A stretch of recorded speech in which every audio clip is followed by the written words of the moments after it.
So we're not going to stray too far from Web3. I know that's been top of everybody's mind, but the next conversation is still in the Web3 vertical. You know, this is a critical time in business, and organizations are really evaluating how they can reinvent themselves, how they can find their place in Web3. From the Metaverse to NFTs to, we just heard a lot about blockchain and crypto. We're gonna hear from an amazing panel of powerhouse women who are gonna talk to us about that very topic.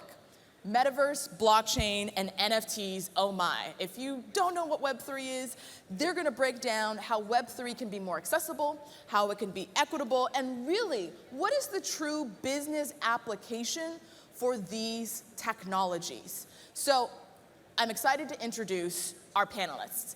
First off, we've got Nelly Ortiz. Nelly is the Senior Director of Business Hacking Studio at Globant with a cheering section right here in the front. Nelly, come on out here. Next, we have Melinda Delis, who is the Director of Business Development for Gemini. Melinda's cheering section is over there.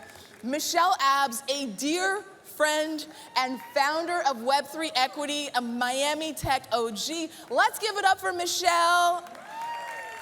And then last but not least, Maren, who is the Regional VP for LATAM for Meta. Let's give a warm round of applause for these ladies. Take it away, Maren. Great. So, hi. Good afternoon, buenas tardes, boa tarde. How are we doing? Okay, so I'm Maren Lau. I lead Latin America for Meta, and it is a pleasure to be here with you all today. These three women are just a power panel that I'm so excited to have a chat with. They've already been introduced, so we won't go through that again. But I do want to say, wow, we're here to talk about Metaverse, blockchains, and NFTs. Oh my. When I hear those words, I say oh my as well. And so I want to get into a little bit what that means, and then of course, how can we come up with some practical and innovative applications for our businesses, because we're all here to lead and grow our businesses. So thank you all for joining me here today. It is a true pleasure. I'm going to ask you, while we did the name intros, to just say a little bit about your company and really why you're here. Nelly, can we start with you? Great. So Nelly Ortiz, hola a todos. I lead the business hacking team of Globant. What that means is I lead the business strategy arm of a technology company that has grown 65% only last year. We're an Argentinian unicorn, 25,000 people across the world. And the best way I explain it is basically we make magic tangible. That's how I explain technology in a way, because that's, you give me your objectives, you give me your dreams, and we make them a reality. And that's what we want to do all across the world. I love it, making magic tangible. Let's do that. Yes. Melinda? Yeah, so my name is Melinda Delis. So I work at Gemini Trust Company. And Gemini is a platform that allows clients to buy, trade, store, and earn yield on crypto. Over 70, I think, plus now. It's always growing, the list, so a number of cryptocurrencies we have on the exchange. And we do a number of other things in addition. We also have an NFT platform called Nifty Gateway. We just issued a credit card that allows our customers to earn crypto rewards. And our business is focused on both institutional clients and retail clients. So I personally focus on the institutional side. Before joining, I was at Morgan Stanley for many years. And so when I think of what I'm doing day to day at Gemini, it's really helping traditional institutions cross that barrier and figure out how they can invest in the themes that they want to invest in. It's not too different from what I was doing at Morgan Stanley, helping a Brazilian investor invest abroad for the first time, or an American figure out how to invest in Brazil. And yeah, that's my day-to-day. So. Great. Well, I definitely see some curious faces in the audience about how we invest and how we leverage crypto. So that's going to be the topic today. And Melissa, please. Yeah, so my name is Michelle Abbs, and I am the founder of Web3 Equity. And Web3 equity, shout out to my friends who are in the audience. Web3 equity is an educational community, and we are set up to ensure that Web3 is gender equitable. We know that some groups of people have been left out in the past, so my role is to make sure that we educate and onboard more women, non-binary, people of color, to participate in Web3 in whatever way feels right to them. We do that through a series of in-person learning engagements. We launched just under 3 months ago, and we've already trained people, over 1,000 people in person in those 3 months, and we're based here in Miami, and happy to call Miami home. Yay, great. And we're going to talk about some important topics there, equity, inclusion, and more. But I want to come back to you because you're in the business of educating, right? And we have some pretty big topics here: blockchain, NFTs, the metaverse, Web3. Can you speak a bit to each of those terms? Yes. I know there are many people here that are involved day to day in tech, but it's always good to just level set. That's right, and sometimes even if you define Web3 in your own way, hearing someone else define it in a different way can turn on a new light bulb. So let's just start by Web3, right, and defining what that is. That's the umbrella term under which many of these modalities live, right? So to contextualize, let's think about Web 1. Let's think about the computers in 1992 that had the black and green interface, right? These were read-only. These were sort of static computers that you were engaging with to receive information, right? As we move into Web 2 and we think about the dawn of social media and we think about the dawn of iPhones, this really moved us into a world where we were able to read, write, share things, and as creators, all of a sudden we're creating content that we were, putting on different social media platforms and sharing together. So that's really Web 2. And as we move into Web 3, there are elements here that are key to remember. One is ownership. So we still read, write, and we create content, but in Web3, you can own your content. Web3 is also decentralized. And this term decentralization refers to the blockchain. And so blockchain is a system that allows for a public ledger to distribute what functions are happening within computers and what hashes and transactions have happened publicly on a ledger. And one way that you may have heard, Web3 and blockchain technologies referred to is NFTs. And NFTs stand for non-fungible tokens, which there's some important stuff to distill there, but I'm not even gonna go into that. What is important about NFTs? NFTs means ownership of a digital asset.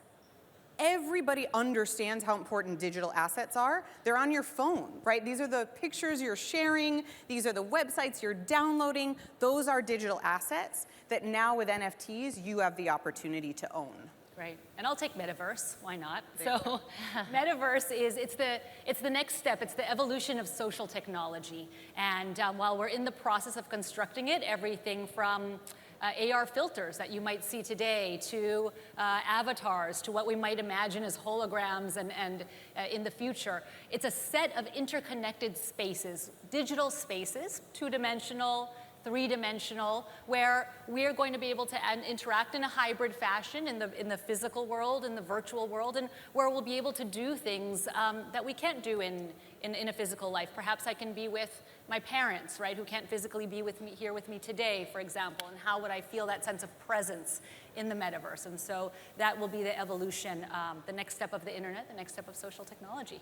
So great to level set. I'm glad everyone good on that. That was your brief intro to the terms of today. So I want to ask, Melinda and Nelly, you're in the business of building. You are builders, but you build in very different ways. And so what I'm interested in is, Melinda, you are building for investment and investors. Mm-hmm. How do you explain to not just institutional investors, but small businesses of other sizes as well, that want to think about investing in this space?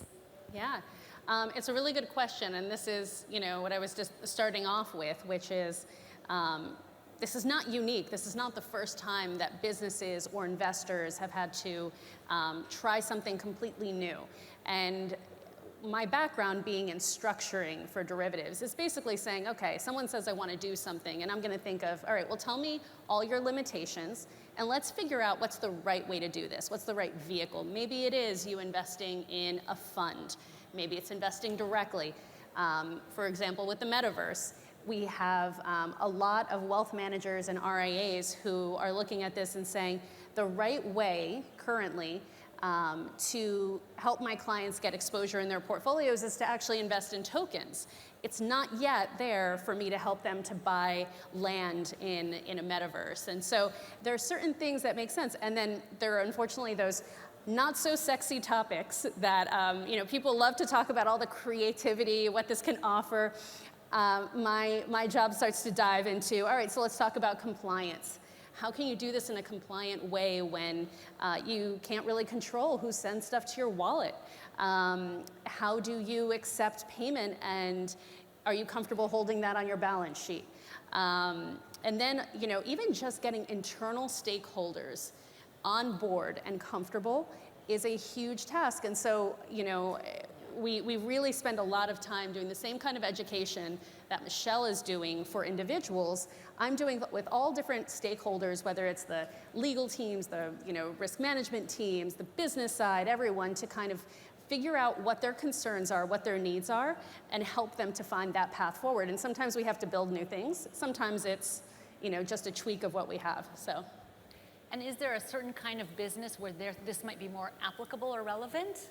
Yeah, well, I think that use case, the demand from the financial community to be able to invest and have this be an allocation in a portfolio, that is huge. I mean, I think you see individuals doing that already, and the driver for a lot of professional money managers is, we see assets actually leaving our ecosystem. We are missing this trend, and our clients are going directly for, Gemini actually makes it very easy for an individual to open an account, fund their account, and get access to, metaverse tokens like Decentraland's Mana or Sandbox's Sand token. It's really easy. So when, for financial advisors, I think it's a no-brainer to start looking at this. Now, some decide, I want to invest directly. Others may say, I want to invest in a fund, an active manager, or maybe even I want to invest in the venture capital space. So that's always a bigger discussion about how do you want to provide access. And oftentimes it's a combination of those different ways of doing it. The other,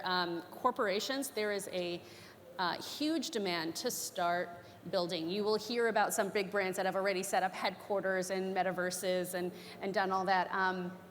Just last week, I was talking to a Fortune 10 company about how to help them to implement their metaverse strategy, which the truth of the matter is, for most companies and businesses, it's baby steps. And what the key concern that they often have is actually custody.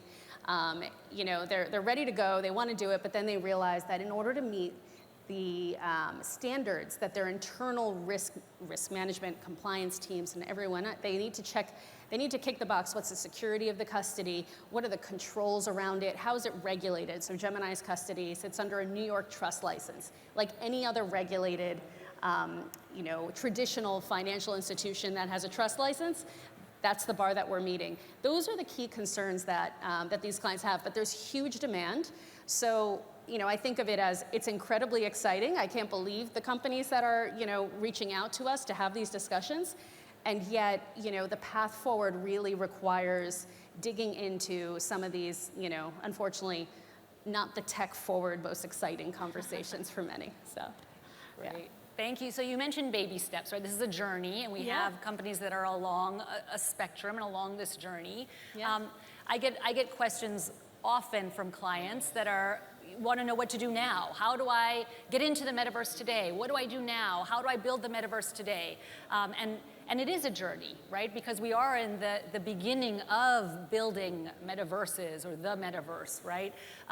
And so, Nelly, I'd love to ask you, because you're also dealing with a number of questions from clients, businesses of all sizes.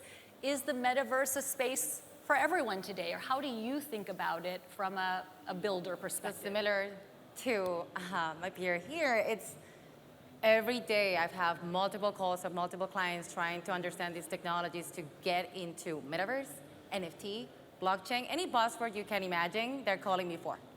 So really understanding what those technologies are is my job. We were also talking before, we're talking about education on these technologies.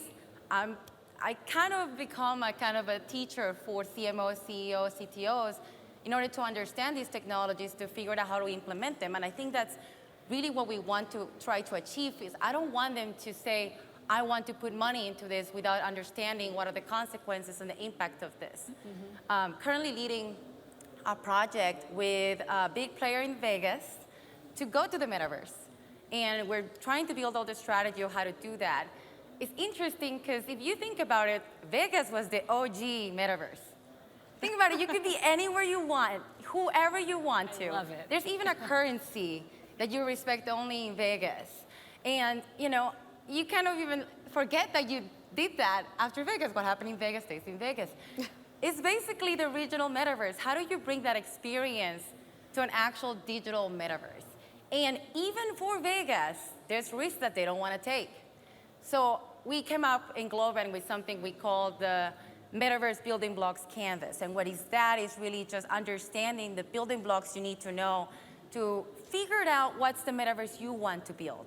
Because if you're going to go to Web3 purists, as kind of when we're Agile purists, technologies understand this, if you want to go to Web3 purists, there's no way you have every single block of Web 3.0 in a metaverse right now.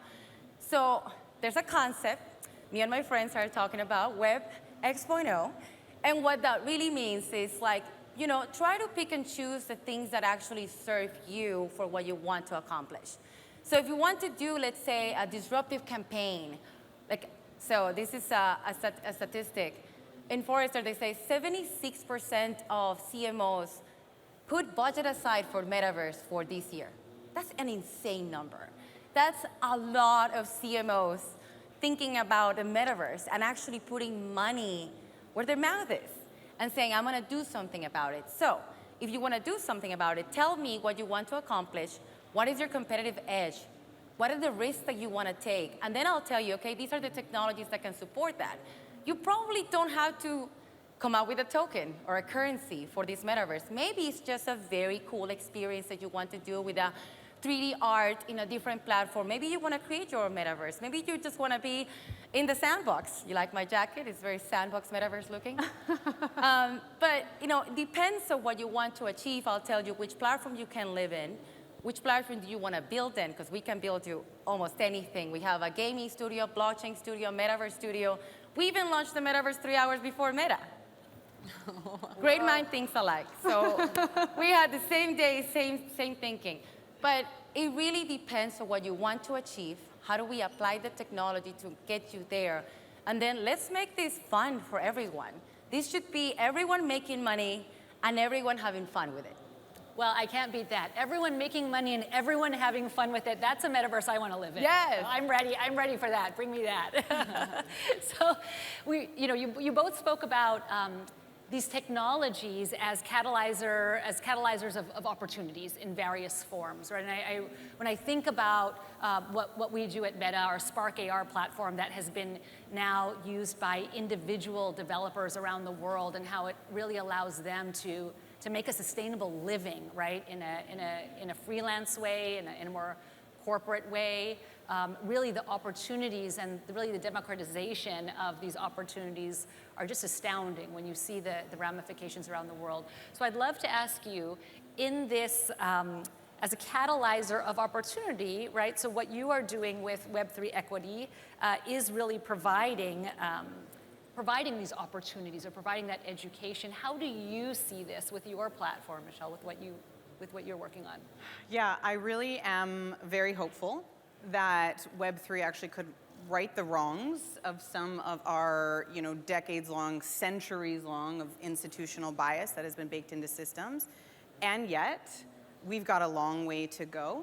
And so when we think about, technologies that actually can serve underrepresented communities, first, what we mean by underrepresented communities is we mean the folks who have not always been in decision-making and power-broking seats, right? These are not folks who traditionally have had wealth and privilege in their lives. And so Web3 actually promises a world where the creator economy, instead of having starving artists and starving musicians who are getting 0.4 cents per Spotify download, right? In Web3, there is a world where the creators and folks who have not been in these traditional positions of power can really benefit, and we can redistribute wealth. That is a real promise and a real potential of Web3. And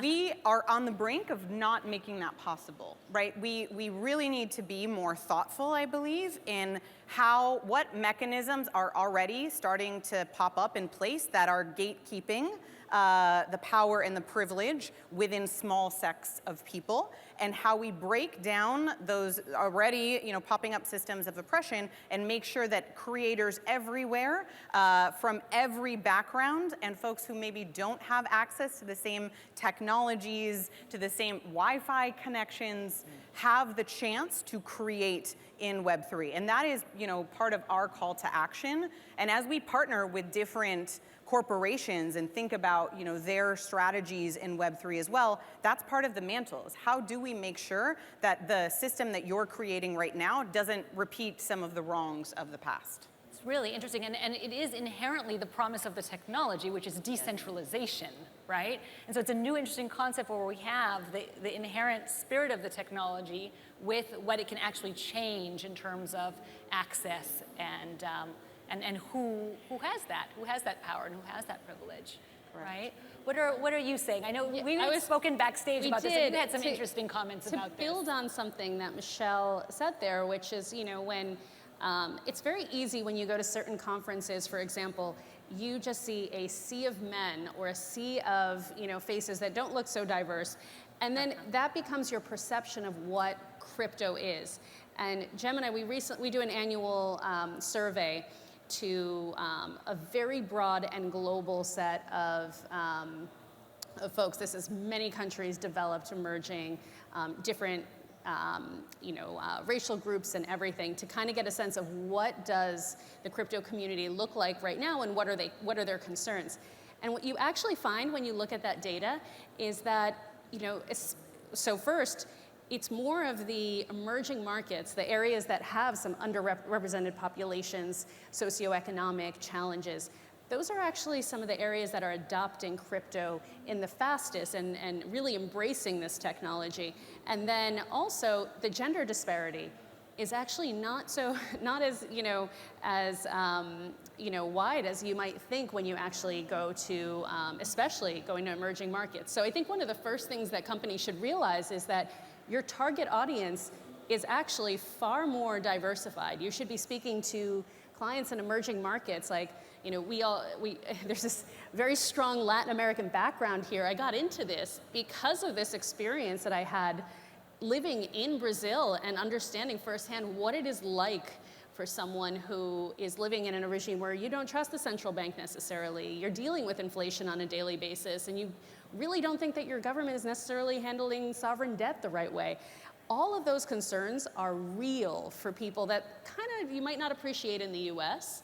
And so when you start to recognize who your actual audience is and start to speak to them and listen to what they need, I think that's the path forward. So. I'll add to that, you go to Roblox, where all your kids are, by the way, creating stuff, playing, 50-50 female and male. They're not biased yet. Don't bias them.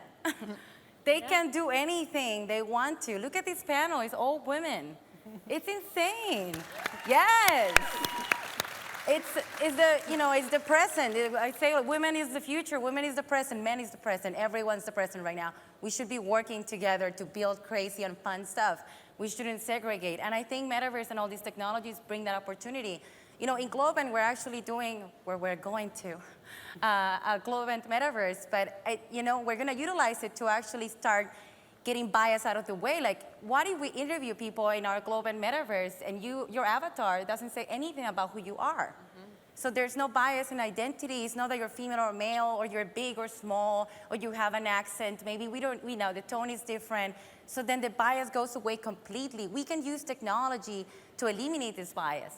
We even created a fund, it's called the Be Kind Tech Fund, And we're actually making it a thing where we're going to put money to make technology get rid of certain things that technology probably are doing wrong or people are implementing it wrong. That's really how it is. If people are, people can, their minds are the ones that actually frame and implement technology. So if we can, let's say, bullying, which is a big thing in our society, sadly, and because the anonymity of the internet and how you can hide yourself from an avatar, it makes it even more of a thing. We're trying to invest in technologies to actually get rid of that. What technologies do you have there to actually create anti-bullying campaigns instead of bullying? So if we can think about how do we apply technology in a positive way, we can make it happen. And we're here full of creators and minds to actually make it happen for you. I think that's a great insight, and I think when we think about innovation, so much of it is how clients today or how companies today are thinking about including diverse perspectives into their workforces, right? Into their ways of thinking, into their go-to-market strategies, because having that, we know, informs the solutions and the products and the services that we're building for, which is ever more and more diverse world, which, to your point earlier, is about finding new segments and new audiences that you want to outreach to, people that we want to bring in because they're going to have access to livelihoods and to be able to create for themselves. And so that is actually a critical component of innovation today. So on that topic, just to close off on innovation, we have a few minutes left.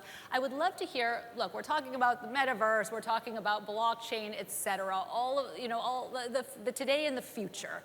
And I would love to hear each of your perspective on innovation. If I'm a company, I don't know what size, whatever size, how do I even think about applying some of these concepts, these innovative concepts today? Do I need to be looking for people who have been educated already in this, who are not educated and can be educated in this area? Where would I even start? And then how do I think about perhaps diversifying or building to take my company to the next level? Yeah, so I think there's so much, so many wise nuggets to break down in here. First, even to reference the Gemini report that you shared before, when they polled people around what made them take their first action within Web3, whether that was buying an NFT, buying land in the metaverse, investing in a company, whatever that was, we might think maybe it was a referral from a friend, a podcast they had listened to. Those had 10 and 20% of the respondents. Actually, 42% of the respondents said it was education and having someone walk them through the options. And so I think as corporations are really looking to be innovative with this, there is this sweet spot where you are opening your eyes to the opportunity by educating yourself on some of the definition of these key terms and the examples that have been set forth, and you are not boxed in by that. Because this is a really special moment in time where I think about 2008 and when we all got our very first smartphones, we probably thought that we were going to use those the same way that we used a computer, right? To look up the weather or to read Yahoo Finance. We thought that was going to be the application of the smartphone. We did not know that we were going to be sharing all of our memories of our weddings, and everything we were going to be doing on our trips in the future on that smartphone. That conception did not exist for us. And that's the moment we're in right now. The conception of what we will build in Web3 and what we will build on the blockchain, on this public ledger that we will share with other people, we don't know yet. And so the sweet spot, I think, is the basic education and that ability to play and like creative, as if it's a childlike moment to say, what can we do with this and get really fun and funky and creative. But the one thing I will say is undergirding all of that is a key ethical mindset and lens of walking out, what could be the shadow side of this decision and how do we think about what that could be. I think if we had done that a little bit more in different technological innovation moments in our history, we might have been able to prevent some of the ethical dilemmas that we face right now. Thank you. One of the things that I think about, so Manny Medina started off this conference talking about having the right attitude.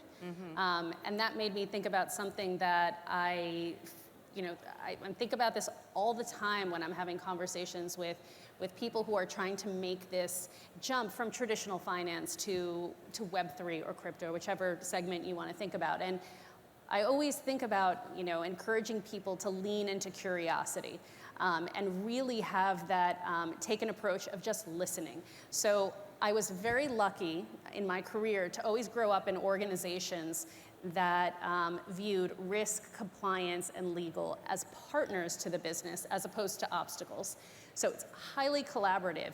And what I took from all that experience was the best way to move forward with innovation within a business. A business has multiple stakeholders, that is conservative, that is regulated, and any of these things. You have to be collaborative. It's a team sport, and you have to listen to the concerns that people have and find ways, be proactive about finding ways to overcome them and meet those needs. It's not, Alexis Ohanian also said, it's not about like move fast and break things anymore. Not with institutions, not with businesses. No one wants to break their business to try to get, to get early to the metaverse. They're actually, that's what the big holdup is. So I think the most important thing that I see is bring those people in. And one of the ways that we do that is encourage, for example, let's do a small test trade. If it goes sour and if it doesn't work for you, this is not going to break the house.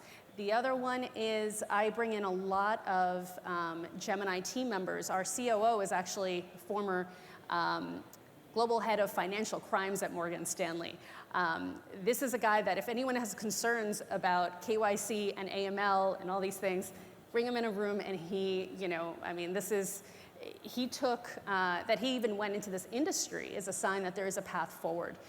So I think you can bring in these people who have already made that leap, who are from the other world, your original industry, and help people to have a real good, open, curious conversation about how it might be done.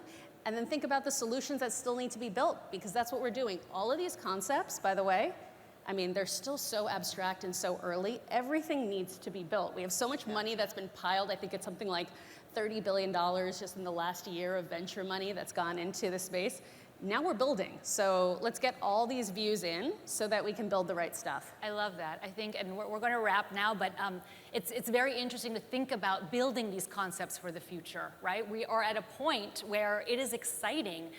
And it's going to be so important to be curious, to be collaborative, to be inclusive, because we are in a new moment where we don't exactly know what will be built. And so to do all of that with an eye towards ethical, privacy, safety, that we know now that I think this industry has learned so much from over the past 10 years of evolution is going to be critical as we build towards that future. So I'm sure there are so many more questions. We could have gone on for hours, but I want to thank you, Michelle, Melinda, Nelly, for your expertise, for building this community, and so much that you're doing in your respective places. So thank you for being with us here today. Thank you. Thank you.